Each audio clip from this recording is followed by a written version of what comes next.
உங்கள் எல்லாருக்கிட்டையுமே இப்போ கையில் மொபைல் இருக்கும் அப்படின்னு நினைக்கிறேன். கண்டிப்பாக இருக்கணும், ஏன்னா அதில் தான் இந்த வீடியோவை பார்த்துட்ருப்பீங்க. சரி, அந்த மொபைலை வச்சு நீங்கள் என்னென்ன பண்ணுவீங்க?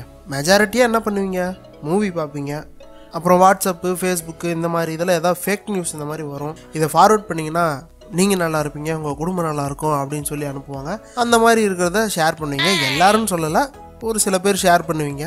சரி, இன்றைக்கி நாம் என்ன பார்க்க போகிறோம் அப்படின்னா, நம்ம யூஸ் பண்ணிட்டு இருக்க அந்த மொபைலை பற்றின ஆச்சரியமான ஒரு ஃபேக்டை தான் பார்க்க போகிறோம். நீங்கள் பார்த்துட்டு இருக்கிறது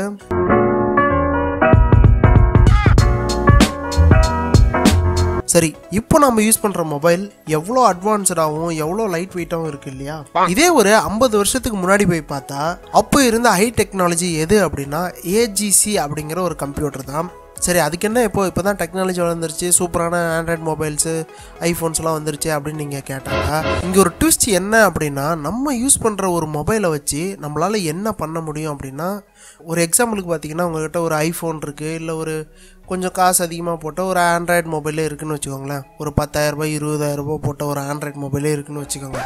அதை வச்சு நம்மளால் என்ன பண்ண முடியும் அப்படின்னா, விண்வெளிக்கு கிட்டத்தட்ட 12 கோடி ஸ்பேஸ் கிராஃப்டை, அதாவது ராக்கெட்ஸை அனுப்ப முடியும் அப்படின்னு சொன்னால் நம்ப முடியுதா? இது 12 கோடி ராக்கெட்டா? ஆமாம், 12 கோடி ராக்கெட் இல்லைன்னா கூட அட்லீஸ்ட் 1 கோடி ராக்கெட்ஸாவது அனுப்ப முடியும் அப்படின்னு சொன்னால் நம்ப முடியுதா உங்களால்?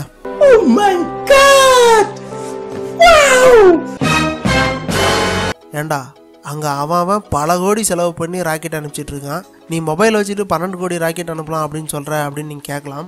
நான் சொன்னது உண்மை தான். அது என்னென்னு பார்க்கலாம் வாங்க. 1969 அமெரிக்கா நிலாவுக்கு ஆட்களை அனுப்புகிறப்போ அவங்க யூஸ் பண்ண கம்ப்யூட்டர் பேர் தான் என்னன்னு பார்த்தீங்கன்னா ஏஜிசி. நான் முன்ன சொன்னேன் இல்லையா, அப்போ இருந்த ஹை டெக்னாலஜி கம்ப்யூட்டர் அப்படின்னு, அந்த கம்ப்யூட்டர் தான் ஏஜிசி. இதோட விரிவாக்கம் என்ன அப்படின்னு பார்த்தீங்கன்னா அப்போலோ கைடன்ஸ் கம்ப்யூட்டர் அப்படின்னு சொல்லுவாங்க. இந்த ஏஜிசி அப்படிங்கிற கம்ப்யூட்டரை விட இப்போ நம்ம யூஸ் பண்ணுற mobile phone million times advanced. அதனால தான் நம்மளால் அவ்வளோ ஸ்பேஸ் கிராஃப்ட்ஸை வெறும் மொபைலை வச்சு மட்டுமே அனுப்ப முடியும் அப்படின்னு நான் சொன்னேன்.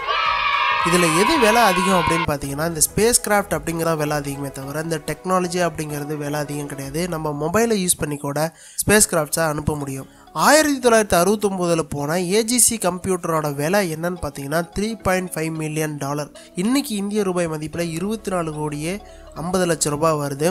ஸோ அதை விட அட்வான்ஸ்டான டெக்னாலஜி தான் இப்போ நாம் 10,000 15,000 ரூபாய் மொபைலாக யூஸ் பண்ணிட்டு இருக்கோம். மாசா கெத்தா கேப்டனா. ஸோ அதை வச்சு எதாவது யூஸ்ஃபுல்லாக பண்ண பாருங்கள். சரி, இந்த வீடியோ பிடிச்சிருந்தா ஒரு லைக் பண்ணுங்கள், சப்ஸ்கிரைப் பண்ணுங்கள், மறக்காமல் ஷேர் பண்ணுங்கள். இதே மாதிரி நாளைக்கு இன்னொரு ஃபேக்டோட பார்க்குறேன். Tata, bye bye, thank you.